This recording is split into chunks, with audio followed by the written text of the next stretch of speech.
우리 함께 오늘 말씀 읽도록 하겠습니다. 오늘 말씀은 예레미야 52장 12절서부터 23절까지입니다. 생명의 삶 10월 30일 금요일 본문입니다. 우리 함께 읽겠습니다.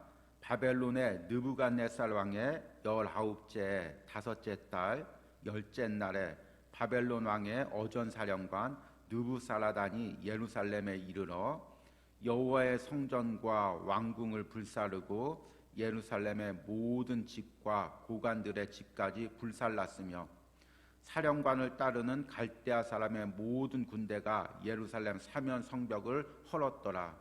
사령관 느부라사라단이 백성 중 가난한 자와 성전에 남아있는 백성과 바벨론 왕에게 항복한 자와 무리의 남은 자를 사로잡아 갔고 가난한 백성은 남겨두어 포도원을 관리하는 자와 농부가 되게 하였더라. 갈대아 사람은 또 여호와의 성전에 두 놋기둥과 받침들과 여호와의 성전에 놋대야를 깨뜨려 그 놋을 바벨론으로 가져갔고 가마들과 부삽들과 부집개들과 주바들과 숟가락들과 섬길 때 쓰는 모든 놋것을 다 가져갔고 사령관은 잔들과 화로들과 주발들과 솥들과 촛대들과 숟가락들과 바리를 곧 금으로 만든 물건에 금과 은으로 만든 물건에 은을 가져갔더라.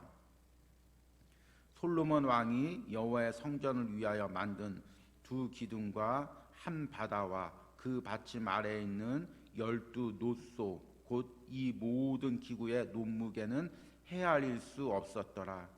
그 기둥은 한 기둥의 높이가 18규빗이요 그 둘레는 12규빗이며 그 속이 비었고 그 두께는 4손가락 두께이며 기둥 위에 놋머리가 있어 그 높이가 5규빗이요 머리 사면으로 돌아가며 꾸민 망사와 석류가 다 놋이며 또 다른 기둥에도 이런 모든 것과 석류가 있었더라. 그 사면에 있는 석류는 96개요 그 기둥에 둘린 그물 위에 있는 석류는 도합 100개이더라. 아멘.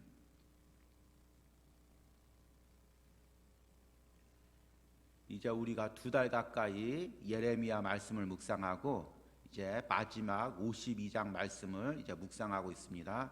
오늘과 내일 말씀을 묵상하면 이제 예레미야 말씀이 마무리됩니다. 우리가 이 예레미야 말씀을 묵상하면서 때로는 우리 마음이 무거울 때가 있습니다. 때로는 우리 마음이 찔릴 때가 있습니다. 그런데 이 말씀을 통해서 이 시대에 우리 신앙인의 모습을 되돌아보는 아주 귀한 시간이 되었기를 소망합니다. 그리고 이 말씀이 끝난 후에도 이 깨달음을 잊지 않고 하나님 앞에 바르게 살려고 몸부림치는 은혜가 있길 바랍니다. 예레미야 당시에 유다 백성들은 2가지 확고한 신앙을 가지고 있었습니다. 하나는 선민 사상입니다. 하나님께서 이스라엘 백성들과 그 안에 있는 유다 백성들을 택하였기 때문에 유다 나라는 어떤 일이 있어도 멸망하지 않는다는 것입니다. 또 하나는 성전 신학입니다. 성전 신학이라고도 하는데요. 하나님께서 예루살렘 성전에 임재하시고 예루살렘 성전에 증거궤 가운데 임재하시기에 예루살렘 성전은 결코 무너지지 않는다는 신앙입니다. 이 2가지 신앙이 잘된 걸까요? 잘못된 걸까요? 맞는 거죠. 그런데 전제가 빠졌습니다. 하나님의 백성을 하나님께서 보호하여 주시고 하나님의 성전을 하나님께서 지켜주신다는 그 신앙 앞에 뭐가 있어야 되냐면 하나님이 함께 하신다면, 하나님이 임재하신다면, 하나님이 우리를 기뻐하신다면 이것이 빠진 것입니다. 하나님이 떠나면 하나님의 임재가 사라지면 하나님의 백성도 하나님의 성전도 아무것도 아닌 것이 되기 때문입니다. 이스라엘 백성들은 이것을 잊어버렸기 때문에 자신들이 선민이라는 것, 하나님의 성전을 가지고 있다는 것, 이것에 집착하다가 결국 나라가 멸망하고 성전이 불탔습니다.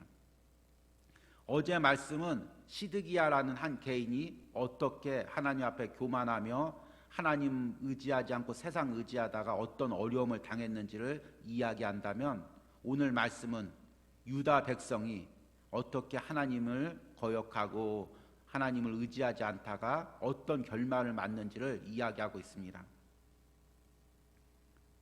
오늘 말씀 12절과 16절에는 먼저 예루살렘이 멸망하는 장면이 나와 있습니다. 12절 말씀 보니까 후반부에 바벨론의 왕의 어전사령관 느부사라단이 예루살렘에 이르러, 이제 이 바벨론을 공격할 때, 바벨론이 예루살렘을 공격할 때 총책임자가 느부사라단이라는 사람이었습니다. 그 사람이 이제 예루살렘을 함락하고 13절에 여호와의 성전과 왕궁을 불사르고 예루살렘의 모든 집과 고관들의 집을 불살랐으며, 또 14절에 보니까 예루살렘 사면 성벽을 헐었더라. 그 하나님의 거룩한 성전이 불타고 화려한 왕궁들이 다 무너지고 집들과 고관들의 그 귀한 집들이, 화려한 집들이 다 무너지는 장면, 심지어 예루살렘 성벽까지 다 무너지는 장면이 오늘 말씀에 나와 있습니다. 하나님의 민족이지만, 하나님의 택한 민족이지만 하나님 말씀대로 살지 않았을 때 어떤 결과가 나와 있는지를 오늘 말씀에 이야기하고 있는 것입니다. 후반부의 모습은 이제 성전이 파괴되는, 그 하나님의 성전이 파괴되는 안타까운 모습들을 기록하고 있습니다. 그런데 이 부분들을 기록하면서 무엇과 대조하냐면 예전에 그 화려했던 성전의 모습, 그리고 지금 망해가는, 불타가는 그 성전의 참혹한 모습을 대비하고 있습니다. 특별히 솔로몬 시대 때 그 화려했던 성전들의 모습들을 다시금 이야기하며 그 성전들이 어떻게 무너지고 있는지를 오늘 말씀에 이야기하고 있는 것입니다. 20절 말씀 보니까 솔로몬 왕이 여호와의 성전을 위하여 만든 두 기둥과 한 바다와 그 받침 아래에 있는 12노소 곧 이 모든 기구의 논무게는 헤아릴 수 없었더라. 솔로몬이 화려하게 성전을 지었고 모든 기둥들과 장식품들을 화려하게 만들었지만 이것들이 다 무너지고 불탔음을 오늘 말씀에 이야기하고 있습니다. 특별히 이 바벨론 왕이 이 예루살렘을 멸망하는 오늘 말씀 이전에 이미 두 차례나 예루살렘을 공격해서 포로로 끌려가고, 사람들을 포로로 끌고 가고, 그리고 성전의 많은 기구들을 빼앗아 갔습니다. 그래서 그나마 남아있는 것, 그나마 솔로몬 때부터 남아서 지금 성전에 남아있는 것, 그것까지도 다 빼앗기고 성전이 불타고 무너졌음을 오늘 말씀에 이야기하고 있는 것입니다. 여러분, 이 말씀을 묵상하면서 어떻게 적용해야 됩니까? 저 역시 이 말씀을 묵상하면서 참 이 부분에 깨닫는 부분이 있지만 이것을 차마 내 입술로 강단해서 전해야 되나 참 고민이 되었습니다. 이 모습이, 이 성전이 무너져가는 모습이 지금 우리 한국교회 모습이 아닌지 참으로 안타깝게 이 말씀을 묵상하며 기도했습니다. 제가 이제 어렸을 때부터 쭉 신앙생활했는데 그때는 참 교회마다 은혜가 넘쳤습니다. 초신자들도 2-3개월만 교회 나오면 풍성한 은혜를 받고, 또 하나님께 기쁨으로 신앙생활하고, 말씀 가운데 은혜가 넘쳐서 성도들이 아멘 아멘 깨닫고 인격이 변화되고 삶이 변화되는 그런 은혜가 있었습니다. 그런데 차츰 우리가 하나님의 축복을 받고 부유해지다 보니 어느 순간부터 교회 가운데, 우리 믿는 자들 가운데 은혜가 사라지고 있습니다. 오랜 신앙생활을 해도 마음이 강팍하고 말씀이 홍수처럼 여기저기서 들리지만 말씀의 감동과 은혜가 사라지고 점점 은혜를 빼앗기고 있는 시대입니다. 이 오늘 말씀처럼 성전의 귀한 기구를 빼앗긴 게 문제가 아니라, 중요한 것들을 빼앗긴 게 문제가 아니라 우리 은혜가 빼앗기고 있는 것입니다. 은혜가 사라지면 어떻게 합니까? 하나님의 임재가 사라지면 어떻게 됩니까? 우리는 껍데기밖에 남지 않게 되는 것입니다.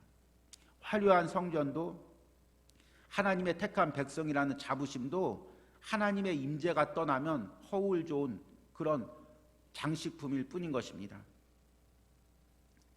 오늘 말씀을 묵상하면서 저는 성경에 다른 장면이 떠오릅니다. 사사기 시대 때, 엘리 시대, 그 하나님께 범죄했을 때, 엘리와 두 아들이 하나님께 범죄했을 때 블레셋이라는 독을 통해서 이스라엘을 공격합니다. 그래서 블레셋의 1차 침공으로 인해서 4천 명의 이스라엘 군대가 죽습니다. 그래서 이스라엘 가운데 야, 이러면 안 되겠다. 우리가 그냥 싸울 게 아니라 하나님의 법궤를 가지고 가자. 하나님의 법궤를 가지고 전쟁에 나가면 진 적이 없다. 그래서 하나님의 법궤를 가지고 이들이 막 떠들면서 하나님의 법궤가 있으니 우리가 반드시 이기겠다. 그걸 확신을 합니다. 그런데 전쟁이 벌어지자 웬일입니까? 이스라엘 군대 3만 명이 죽고 흠니와 비느하스가 죽고 하나님의 법궤가 빼앗기고, 그리고 비느하스가 그 아들을 낳았는데 그 아내가 아들을 낳으면서 이가봇이라고 소리치고 죽습니다. 하나님의 영광이 이스라엘을 떠났다는 것입니다. 하나님의 영광이 떠나면 법궤가 있어도, 하나님의 성전이 있어도, 하나님의 택한 민족이라는 자부심이 있어도 결국에는 세상 사람들한테 짓밟히고 모욕과 조롱을 당하는 것입니다.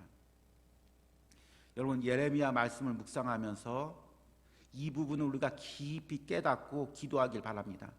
지금 이 예루살렘이 멸망하는 것, 유다 백성들이 멸망하는 장면을 통해서 하나님이 우리에게 깨닫게 하시고자 하는 것이 무엇입니까? 하나님의 임재가 떠나면, 하나님의 영광이 떠나면 우리가 모두 허수아비일 뿐이라는 것입니다. 우리가 오랜 신앙생활하고 많은 은사를 받고 또 하나님의 많은 축복을 받았어도 하나님의 임재가 떠나면, 하나님의 은혜가 떠나면 이 모든 것들이 성전의 장식품처럼 한순간에 무너질 것뿐이라는 것입니다. 가끔가다 사람들이 묻습니다. 목사님, 어느 교회를 사역하십니까? 어느 교회를 사역합니다. 그러면 성도가 몇 명입니까? 교회는 얼마나 큽니까? 우리가 서로 물을 때마다 이런 것들 물습니다. 권사님, 어느 교회 다니세요? 거긴 성도가 몇 명이세요? 건물은 얼마나 크세요? 우리들의 관심이 그 외형적인 것, 사람의 숫자, 거기에만 관심이 있습니다. 그런데 우리가 진작 정말로 물어야 될 것은 무엇입니까? 그 성전에 은혜가 얼마나 있습니까? 하나님께서 그 성전에서 얼마나 많은 은혜를 베푸십니까? 어느 교회를 다니신다고요? 그 교회는 하나님의 은혜가 얼마나 풍성히 있습니까? 여러분, 중요한 것은 하나님의 은혜입니다. 하나님의 임재입니다. 이것이 떠나가면 화려한 성전도 많은 숫자도 아무것도 아닌 것이 되는 것입니다. 이 부분을 깨닫고 오늘 이 새벽에 기도할 때 여러분, 우리 교회 가운데, 이 성전 가운데 하나님의 은혜가 머물기를 기도하시기 바랍니다. 그리고 내 심령 가운데, 우리 가정 가운데 하나님 은혜가 떠나지 않기를 기도하시기 바랍니다. 이 메마른 시대에 우리가 살아갈 수 있는 방법은 은혜밖에 없습니다. 꼭 은혜 사모하시고 은혜 붙드시고, 은혜가 떠나가면 나는 죽는다는 심적으로 하나님의 은혜를 간구하시는 사랑하는 성도님들이 되기를 간절히 소망합니다. 우리 기도하고 마치도록 하겠습니다. 하나님, 오늘 말씀에는 예루살렘이 멸망하는, 예루살렘 성전이 불타는, 하나님의 성전의 기구가 빼앗기는 처참한 장면들을 말씀을 통해서 보았습니다. 하나님, 이 말씀을 묵상하며 우리 마음이 찔립니다. 우리 마음이 하나님 괴롭습니다. 하나님, 어쩌면 지금 이 시대에 우리가 이런 하나님의 징계를 당하는 것이 아닌지 심히 두렵습니다. 하나님, 이 말씀을 두려움과 떨림으로 대하게 하시고, 하나님, 우리가 하나님의 임재를 사모하게 하시고 하나님의 은혜를 사모하게 하여 주시옵소서. 하나님의 임재와 은혜가 떠나가면 우리가 아무것도 아니라는 것을 깨닫게 하시고, 하나님, 우리가 가진 화려한 성전보다, 많은 숫자의 성도보다, 우리가 가진 많은 물질과 경력보다 더 하나님의 은혜와 임재를 사모하는 우리 성도들 될 수 있도록 함께하여 주시옵소서. 이 새벽에 기도하는 우리 성도들, 또 각자의 자리에서 기도하는 성도들 하나님께서 만나주시고 은혜 주시고 오직 은혜만이 우리를 살게 해주신다는 것을 깨닫는 귀한 시간 되게 하여 주시옵소서. 예수님의 이름으로 기도했습니다. 아멘.